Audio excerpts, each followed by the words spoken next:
일단 이 아리마라고 하는 모델, 아리마라고 하는 모델을 쓸 때 사용 조건이 있어요.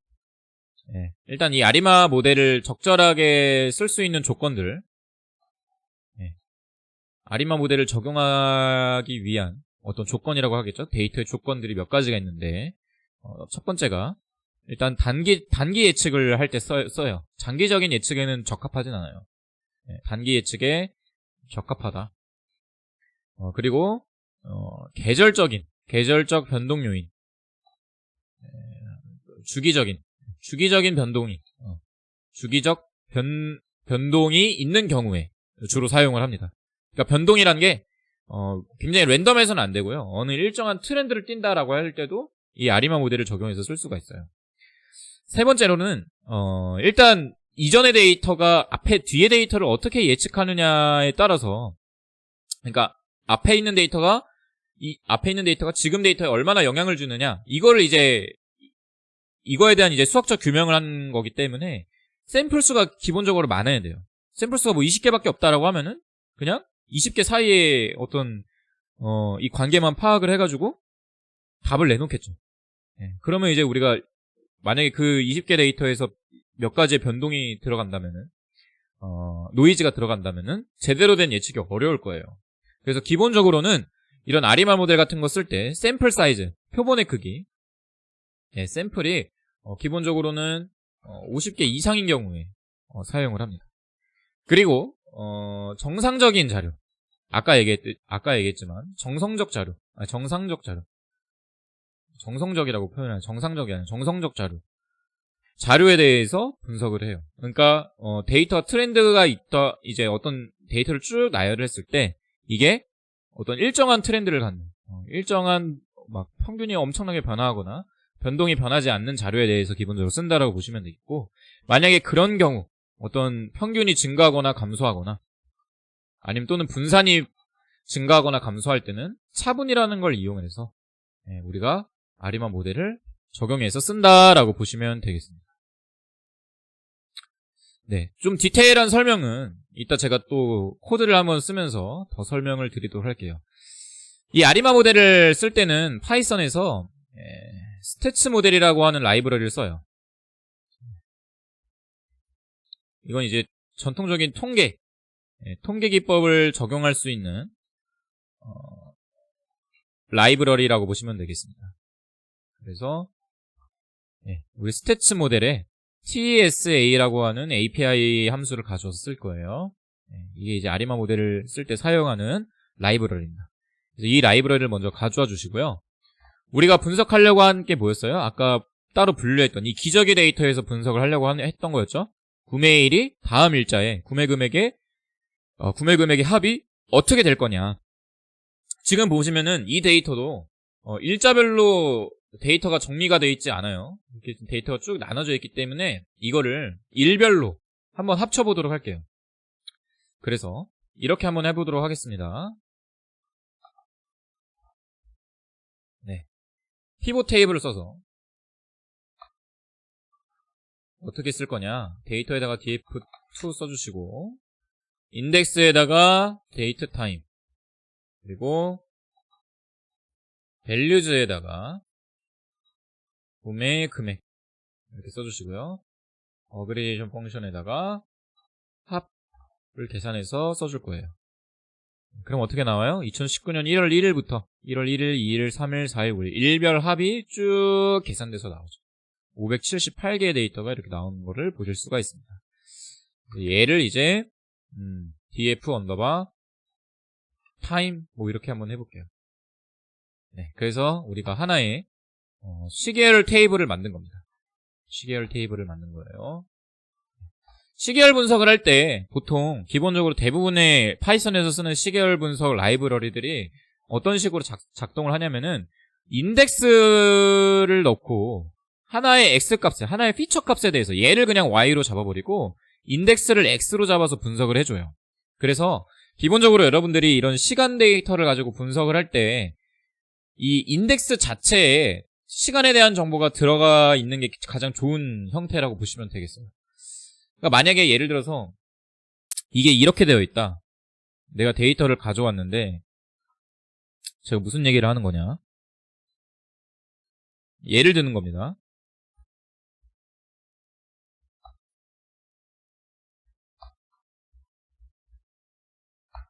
이런 식의 데이터다라고 하면은 이 데이트 타임을 인덱스로 넣어줘야 된다는 거예요. 피처로 그냥 냅두면 안 되고 얘를 인덱스로 넣어줘서 이 인덱스 간격 1, 2일, 3일 이게 이제 일별로 레그가 되겠죠. 일별 레그별로 구매 금액의 트렌드가 어떻게 됐는지 그렇게 API 그렇게 이제 라이브러리들이 작동을 하기 때문에 이런 경우에는 set 인덱스 해줘서 저 데이트 타임을 인덱스로 잡아준 다음에 분석을 해줘야 돼요. 이렇게. 이해되시죠? 우리가 이제 이런 스태츠 모델을 쓰거나 아니면 뭐 나중에 제가 또 알려드릴 텐데 타임 시리즈를 쓸 때 나중에 신경망 알고리즘을 이용해서 타임 시리즈를 쓸 때도 이 데이트 타임이 인덱스로 잡혀져 있는 게 가장 좋습니다. 가장 이상적으로 우리가 쉽게 접근을 할 수가 있고요. df 타임으로 일단 데이트 타임을 인덱스로 잡은 테이블을 하나 만들었어요. 그럼 이제 이걸 가지고 우리가 시계열 분석을 해야 되는데 먼저 어떻게 할 거냐? 얘를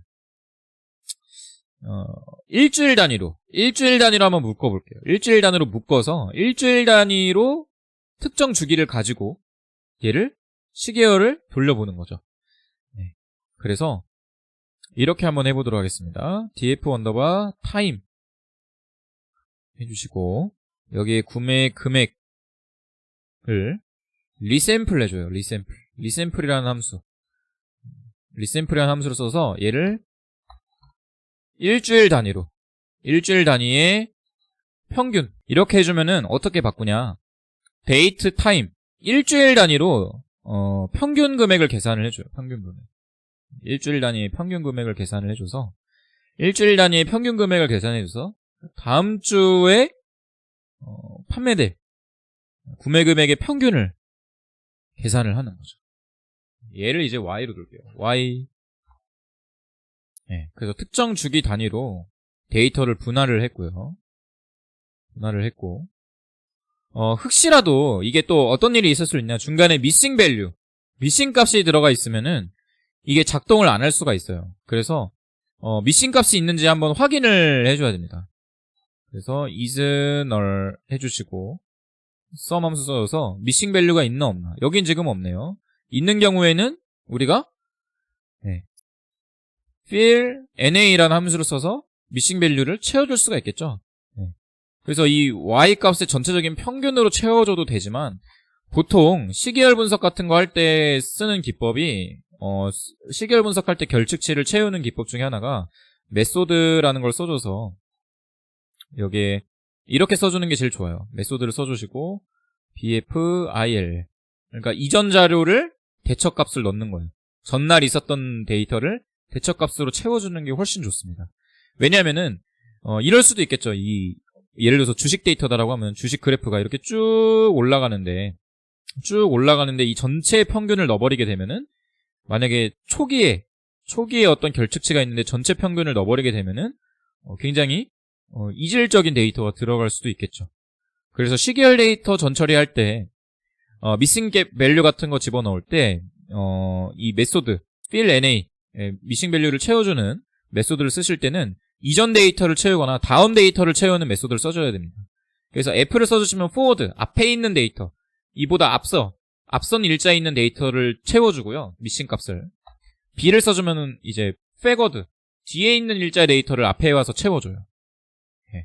그래서 보통은 forward를 써서 앞에 있는 일자의 데이터를 채워서 미싱 밸류를 채워놓고 분석을 한다라고 보시면 되겠습니다. 이건 이제 미싱 값이 있는 경우에 그렇게 사용을 하시면은 될 것 같고요. 그리고 이제 한번 이 시계열을 한번 써보도록 하겠습니다. 어떻게 쓸 거냐? TSA Seasonal Decompose라는 함수를 써서 여기에다가 Y 넣어주시고 모델에다가는 Additive라는 모델을 넣어볼게요. Additive 넣어서 얘들을 모델 시리즈 이렇게 선언을 해보도록 하겠습니다. 모델 시리즈 써주시고 이 모델 시리즈를 플랫 해볼 거예요. 플랫. 그래프로 그려보자. 네. 그래서 위에는 뭐예요? 위에는 하나의 시계열 모델을 생성한 거고요. 아래는 뭐냐? 아이고. 아래는 이제 이거를 시각화 해보자. 모델 시각화. 이렇게 바꿔볼게요, 여러분. 이렇게 바꿔봅시다. 여기 위를 원 위크로 하지 말고 1일 단위로 바꿔주시고요. 그리고 미싱 값을 y1으로 채워주시고 1일 단위로 하면 7개의 미싱 값이 나오고요. 그거를 포워드로 y1으로 채워주시고 이렇게 바꿔보겠습니다. 이렇게 바꾸면은 이제 일자별로 판매 금액에 대한 이제 시계열 분석 결과가 짠하고 등장한 걸 보실 수가 있어요. 여기까지 한번 해봅시다. 해석을 이제 또 해드리도록 할게요. 아까 얘기했듯이 이거를 일주일 단위로 리샘플해서 평균을 계산해서 해버리니까 데이터 레코드 단위가 50몇 개로 이렇게 쫙 줄어들었어요. 그래서 이제 시저널 디컴포스라고 하는 함수에 적절하게 모델이 반영이 안 돼서 이걸 그냥 이제 1단위로 바꿔서 데이터를 레코드 수를 그냥 1단위 예측으로 분석을 해본 거예요. 그래서 585개. 아까 얘기했듯이 이 시계열 분석이라는 게 레코드 수가 최소 샘플이 50개 이상은 돼야 돼요. 근데 아까 이거를 주 단위로 바꿔보니까 한 50개 정도밖에 나오지 않아가지고 이걸 다시 1단위로 바꿔서 분석을 한 겁니다. 1단위로 바꾸니까 중간에 미싱 밸류가 생겼어요. 미싱 값이 생겨서 그거를 앞에 있는 값으로 다시 채워넣은 다음에 그 값을 이제 우리 시저널 디컴포스라고 하는 우리 시계열 분석 모형에다가 집어넣습니다. 네. 그래서 이 함수는 뭐냐? 이 함수는 뭐냐면은 시계열 분해라고 하는 함수예요. 시계열 분해. 시계열 분해라고 하는 모델이에요. 네. 시계열 분해. 네. 그래서 타임 시리즈 디컴포지션이라고 불러요. 이건 뭐냐면은 아까 얘기했듯이 우리가 시계열을 볼 때 트렌드, 어떤 경향성, 트렌드 확인해야 됐고 계절성, 시저널리티 확인해야 된다고 했었고 그리고 이제 사이클 확인해야 된다고 했었죠. 사이클 또는 여기서는 잔차, 레지듀얼. 여긴 레지듀얼인데 시계열 분해는 이 세 가지의 성분을 한번 확인을 해보는 거예요. 세 가지 성분을. 트렌드가 어떤 식으로 이루어져 있고 시즌성이 있는지 없는지, 시즌성이 어떻게 나오는지, 그리고 잔차, 변동이 어떻게 되어 있는지 이걸 확인을 해보는 거예요. 그래서 지금 아래 보시면은 여기 트렌드, 시저널, 그리고 레지듀얼 이렇게 나와 있죠. 이거를 이제 먼저 확인을 해봅니다. 그래서 이 맨 첫 번째에 나와 있는 그래프는 뭐냐면 이걸 진짜 일자별로 찍은 데이터예요. 일자별로 이제 구매 금액의 합이, 일별 구매 금액의 합이 이렇게 쭉 트렌드가 올라갔다가 이제 내려오는 걸 확인을 할 수가 있고요. 그걸 이제 트렌드로 표현을 한 거죠. 트렌드가 어때요? 점점 증가했다가 내려가는 걸 볼 수 있고. 여긴 이제 뭐예요? 이건 이제 그 계절성. 계절성이 어떻게 되어 있느냐. 이걸 지금 확인을 해본 거예요. 계절성.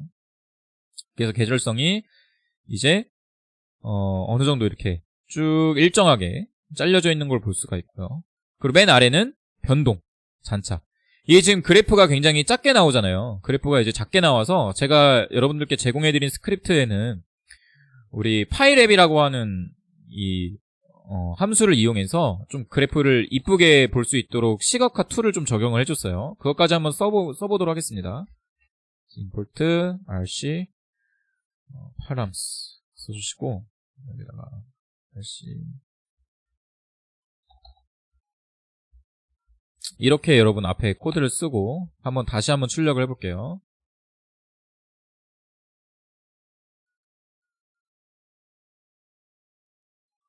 그래프의 사이즈를 조절해주는 함수다라고 보시면 되겠습니다. 네. 그럼 이제 커졌죠? 네. 그래서 다시 보면은 이렇게 잔차를 보시면 여기가 이제 평균이에요. 평균점을 기점으로 데이터들이 얼마나 멀리 떨어져 있느냐, 오차가 얼마나 있느냐 이런 걸 확인을 해보는 거죠. 네. 그래서 이렇게 먼저 이 시계열 분해라는 걸 통해서 계절 요인, 추세 요인, 그리고 불규칙 요인, 순환 요인을 파악을 합니다. 네. 이게 아까 얘기했듯이 추세. 추세 요인, 위에는 계절 요인, 그리고 여기는 이제 불규칙 요인, 식 또는 순환 요인을 파악하는 거를 이제 시계열 분해라고 보시면 되겠습니다. 그래서 이 시계열 모델, 이 시저널 디컴포스라고 하는 함수를 써서 이게 이제 아리마 모델로 적용 가능한가를 먼저 보는 거예요. 그래서 아리마 모델 같은 경우를 쓸 때 아까 얘기했듯이 정상성, 예, 어느 정도 이 데이터가 화이트 노이즈 상태여야 된다고 했었죠. 그래서 지금 보면은 어때요? 트렌드가 점점 증가하다가 평균이 이렇게 막 증가하다가 트렌드가 증가하다 다시 이렇게 감소하는 추세를 보이고 있죠. 이런 경우에는 이제 디퍼런스라고 하는 차분을 도입해서 넣어줘도 되고, 아니면 이제 그냥 여기 보면은 이런 레지듀얼 값들만 대처를 해준다든지 제거를 해주고 분석을 쭉 이어서 진행을 해줘도 됩니다. 그래서 먼저 이렇게 시계열 분해라는 걸 이용해서 이 데이터의 트렌드를 먼저 파악을 해보고요. 그 다음에 이제 아리마 모델을 이제 이용을 하면 되는데, 한번 해봅시다. 네, 시간이 지금 벌써 1시간이 넘어갔는데, 네. 일단, 제가 여러분들께 제공해드린 스크립트, 네, 스크립트에 있는 내용으로 그대로 한번 좀 적용을 해서 어떻게 예측이 되는지까지 한번 볼게요. 네. 그리고 아무래도 지금 시간상, 너무 이게 지금 내용이 많다 보니까, 예, 여러분들 스크립트를 펴시면은 50번째 코드부터, 예, 50번째가 아니지. 다시 볼게요. 첫 번째, 두 번째, 세 번째. 네, 여러분들 스크립트 보시면은 스크립트 보시면서 여러분 좀 따라 칠게요. 제가 시간이 많이 없으니까 제가 그냥 지금은 스크립트에 있는 코드를 좀 가져와서 어떻게 작동되는지만 한번 보여주고 좀 마치도록 하겠습니다.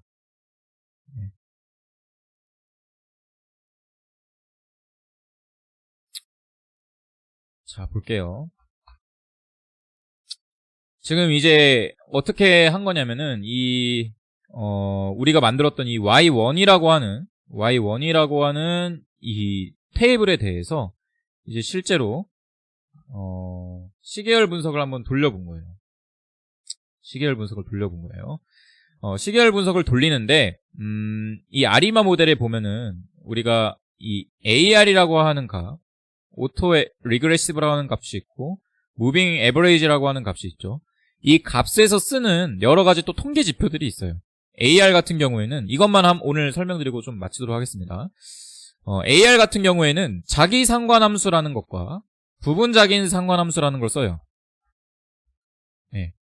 ACF라고 하는 값과 PACF라고 하는 값을 같이 씁니다. ACF는 이제 뭐라고 하냐면 자기 상관 함수라고 불러요. 어떤 특정 구간 내, 이건 어떤 의미냐면요. 특정 구간 내 데이터 간 상관관계를 표현한 거를 이제 자기 상관 함수라고 얘기합니다. 오토 코릴레이션 펑션의 앞글자를 따온 거예요. 오토 코릴레이션 펑션. 그래서 특정 구간 내 데이터 간의 상관관계를 계산하는 ACF 값을 이제 계산을 해서 이게 자기 회귀 모델이 적절하지 않느냐를 평가를 하는 건데요. 이 ACF 값만 사용을 하게 되면 어떤 문제점이 생기냐면은 다른 시점의 데이터들이 현재 데이터에 지속적인 영향을 줄 수가 있어요. 무슨 소리냐? 이게 이제 저기 우리 식스 시그마 같은 데서 많이 예를 드는 건데, 예를 들어서 정말 대표적인 예제예요. 이거는 여러분 대학에서도 들을 수 있는 예제인데, 어떤 특정 도시에 교회가 막 철치, 교회 숫자가 막 증가하고 있어요.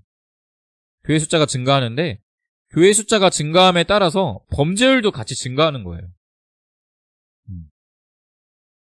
그러면은 일단 그 두 개만 보고 놓으면 어떻게 돼요? 교회가 증가함에 따라서 범죄가 증가하는구나. 그래서 교회가 많아지면 범죄율이 높아지는구나. 이런 결론을 잘못 내려버릴 수 있겠죠. 물론 그게 맞을 수도 있지만. 근데 알고 보니까 어떤 요인이 있었냐면은, 사실은 교회 수가 증가한다는 건 어떤 요인이 있었냐면은 인구수가 그 지역이 계속 증가하고 있었던 거예요. 인구수가 증가함에 따라서 교회 수도 많아지고 있었고 범죄율도 똑같이 증가하고 있었다라는 거죠. 그러면 일단 교회랑 범죄라는 걸 둘 때 우리가 그 둘 간의 상관관계를 인구라는 어떤 요인을 우리가 고려하지 않고 계산을 해버리게 되면은 굉장히 긴밀한 상관관계가 있다라고 나오게 되죠. 근데 아까 얘기했듯이 인구가 증가했기 때문에 범죄율이 따로 증가하고 교회 숫자가 따로 증가했는데 이게 서로 같이 증가한 것처럼 보일 수도 있겠죠. 그렇죠? 네. 이런 어떤 외부적인 요인들 때문에 두 개의 종속 변수, 두 개의 독립적인 변수가 서로 상관관계가 있어 보이는 현상이 발생하기도 해요. 그래서 그런 걸 방지하려고 쓰는 게 뭐냐면은 바로 이 부분, 자기, 상관 함수를 사용합니다. 이게 이제 Partial Auto Correlation Function의 약자예요. PACF. 앞글자들만 딴 거예요. Partial Auto Correlation Function. 그래서 이 부분자기 상관 함수는 뭐냐? 아까 얘기했듯이 그럼 교회랑 범죄율만 딱 놓고 보자. 범죄만 딱 놓고 보자. 인구라는 어떤 지표를 배제하고 한번 확인을 해보자 라고 했을 때 둘 사이에 관련성이 있느냐 없느냐? 알고 보니까 관련성이 없더라. 네, 이런 것들을 한번 파악을 해볼 수가 있다는 거죠. 그러니까 이 AR 모델 같은 거 쓸 때 AR 모델을 쓸 때 이제 어떤 일들이 일어날 수 있냐면은 어떤 이전의 데이터들이 지속적으로 다음 시점에 계속 영향을 줄 수가 있어요. 이틀 전의 데이터가 이틀 전 또는 3일 전의 데이터가 다음 날에만 영향을 주는 게 아니라 다다음 날에도 영향을 주고 다다음 날에도 계속 영향을 지속적으로 주는 거죠. 그래서 그 영향을 줄 때 이 영향을 주지 않고 그냥 이전 날의 데이터와 지금의 데이터만, 이전 데이터와 지금 데이터만 놓고 봤을 때 이전에 어떤 여러 연속적인 어떤 연관성을 다 배제하고 이 둘 간의 관계만 한번 확인해 보겠다라고 할 때 사용하는 함수가 바로 PACF, Partial Auto Correlation Function, 부분 자기 상관 함수라는 걸 씁니다. 그래서 이 AR 값이라고 하는 건 이제 이 ACF라는 값과 PACF라는 값에 의해서 이 자기 회귀 모델 어느 시점 전의 자료가 지금 자료에 영향을 미치느냐라는 걸 결정하게 돼요. 그래서 여기 P 시점이라 나와 있죠. 이 P라는 값을 제가 여기에 Literal Tools라고 하는 라이브러리를 이용해서 이 PDQ, 이 D는 차분, 디퍼런스를 의미해요. P는 아까 얘기했듯이 며칠 전의 자료가 영향을 주는지를 의미하고요. 이런 값들을 이제 정의를 하는 거죠. 하루 전의 자료가 오늘 영향을 주느냐. 그럼 하루 전의 자료면은 이게 1이 되는 거예요. 이틀 전의 자료가 오늘 영향을 주느냐. 그럼 여기가 2가 되는 겁니다. 그런 식으로 여기 있는 값들을 제가 난수로 총 12가지의 이 난수를 부여를 해서 조합을 만든 거죠. 이 조합을 만들어서 각각에 해당하는 아리마 모델을 하나씩 쭉 만들어 본 거예요. 그래서 실제로 이거 주피터 노트북으로 이제 돌려보시는 분들은 주피터 노트북 이렇게 보시면은 이 뒤에 이 함수를 이 54번째 코드, 이 코드를 실행시키면은 여러분 스크립트에 있는 코드를 실행시키면은 여기에 대한 결과가 이렇게 쭉 돌아가서 결과가 이렇게 출력이 됩니다. 그래서 과연 여기 지금 나와 있는 이 각각의 이 P값, D값, Q값이 이 모델에 대해서 유의미하냐, 유의미하지 않냐 이런 것들을 이렇게 쭉 계산을 해줘요. 그래서 여기서는 이제 우리 AIC 값이라든지 BIC 값이라든지 F 값이라든지 이런 값들을 확인을 하면서 어떤 모델, 여기에 지금 나와 있는 이게 이제 그 아리마 모델의 파라미터라 보시면 되겠어요. 우리 옛날에 트리 모델에 여러 가지 파라미터들이 있었죠. 맥스, 뎁스, 민 샘플, 립스 이런 여러 가지 파라미터들이 있는데 얘도 역시 똑같이 아리마 모델의 파라미터들이에요. 아까 얘기했던 이 AR에서 얘기하는 ACF 값, PACF 값 이런 값들로 정해진 AR의 파라미터, P값 파라미터, 그리고 MA의 파라미터, 디퍼런스의 파라미터들을 이렇게 크게 네 가지로 이렇게 쭉 나눠서 보게 되고요. 아리마 모델은 3가지입니다. 여기는 이제 SR이만 모델인데 이 아리마 모델은 이제 3가지로만 확인을 해서 각각의 값에 따라서 어떤 모델이 가장 정확하게 도출이 되는지 구성을 한 코드라고 보시면 되겠습니다. 이렇게 코드를 작동을 시키고 이제 여기서 마지막에 아래 이거를 한번 실행시켜 볼게요. 아래 두 가지. 네. 아리마 리스트 실행을 시키면은 가장 성능이 좋았던 이 모델에 의해서 가장 성능이 좋았던 파라미터들을 찾아줍니다.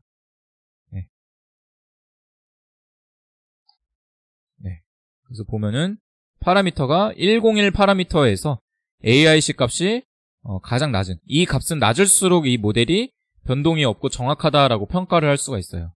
그래서 이 AIC가 가장 낮은 이 값을 이용해서 이제 그 다음 코드가 뭐냐면은 이제 쭉 예측을 해주는 코드라고 보시면 되겠습니다. 이 값을 가지고 다시 아리마 모델을 구축을 한 다음에 그 구축된 모델의 함수를 그 구축된 모델의 통계 지표를 우리가 평가를 해보고요. 그리고 그 다음에 이 지표들을 바탕으로 우리가 최종적으로 아리마 모델을 어떤 모델을 쓸 건지 그리고 다음날에 새로운 값이 어떻게 될 건지를 예측한다라고 보시면 되겠습니다. 그래서 여기 지금 보시면은 010 모델 101 모델 101 모델이 가장 괜찮게 나왔다 라고 하면 이 모델로 얘네들을 다시 계산을 해주는 거예요. 이렇게 계산을 해준다 보시면 되겠고 여기에 대한 설명 이제 그러면 이 파라미터라는 게 도대체 뭐냐 지금 제가 아주 간단하게만 지금 모델만 돌려보고 설명을 드렸는데 이 파라미터와 이 시저널이라는 것과 AIC 이게 도대체 뭐냐 그리고 여기 나와 있는 이 Z값 이 분산에 대한 오차 코에피센트 Z값 P밸류값 얘네들이 도대체 뭐냐에 대해서는 제가 다음 시간에 설명을 해드리도록 하겠습니다. 이것까지 오늘 쭉 설명을 하면은 뭔가 자정을 넘길 것 같은 아주 불길한 예감이 들기 때문에 오늘은 여러분 여기까지만 한번 돌려보시고 지금 여기까지 돌려보시면은 이제 이 데이터에 대한 가장 적절한 우리가 모델을 찾았다라고 볼 수가 있는 거예요. 그래서 거기에 대한 내용도 한번 리뷰를 또 해드리도록 하겠습니다. 그래서 오늘 수업은 여기까지 좀 진행을 하면 될 것 같고요. 뒷부분 제가 타임 시리즈 2편을 또 한번 준비를 해서 다음 주나 차주나 아니면 다다음 주에 한 번 더 여기에 대한 내용을 또 좀 우리가 이어서 아리마 뒷부분에 이제 그럼 여기 나와 있는 이 값들 있죠? 여기 이런 거 해석 어떻게 하는지 그리고 이 파라미터 값들이 뭘 의미하는지 여기에 대한 설명을 한번 또 날 잡아서 좀 해드리도록 하겠습니다. 그래서 오늘의 시계열 분석 1편은 여기까지 진행을 하도록 할게요. 감사합니다.